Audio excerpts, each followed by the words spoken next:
কাঁঠাল দানা দিয়ে কাটলেট, সে তোমরা যাই বলো না কেন, কাটলেটই বলো বা অন্য কিছুই বলো, আমি তো বলবো এটা অন্য সব কাটলেটের থেকেও এটা বেশি টেস্টি হয়েছিল। নমস্কার সবাইকে, আশা করি ভালো আছো, সুস্থ আছো। কাঁঠাল দানা নিয়ে নিয়েছি আর গায়ের খোসাগুলো বাদ দিয়ে দেব। তারপর এগুলোকে সিদ্ধ করে নেব।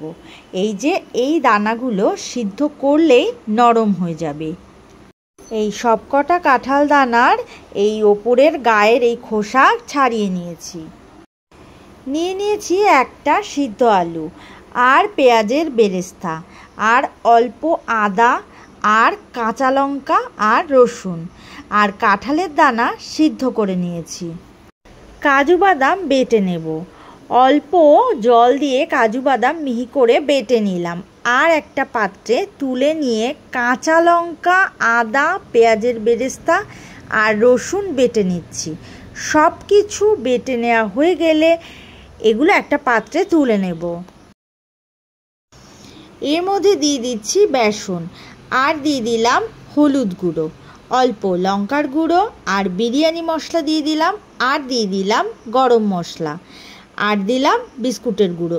এখানে হাফ বাটি বিস্কুটের গুঁড়ো দিলাম আর পরে আরও হাফ বাটি দেব আর দিয়ে দিলাম স্বাদ মতো নুন।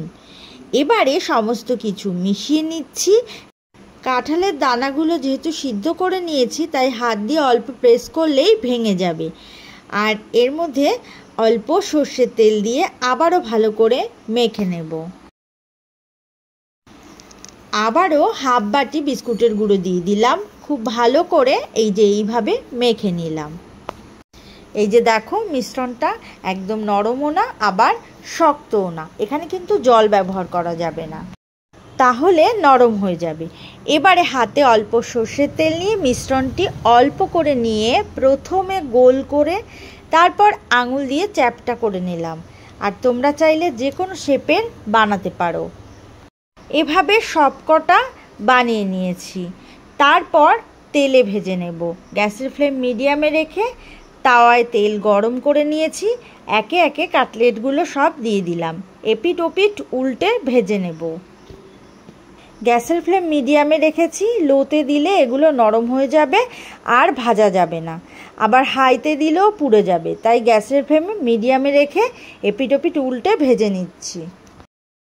কাঁঠাল দানা দিয়ে এইভাবে কাটলেট বানিয়ে খেতে পারো, অসম্ভব টেস্টি হয়। তাহলে আজ এই পর্যন্তই, আবারও নতুন রেসিপি নিয়ে চলে আসবো। সুস্থ থাকো, ভালো থাকো, আর এতক্ষণ ধরে আমার সাথে থাকার জন্য অনেক অনেক ধন্যবাদ।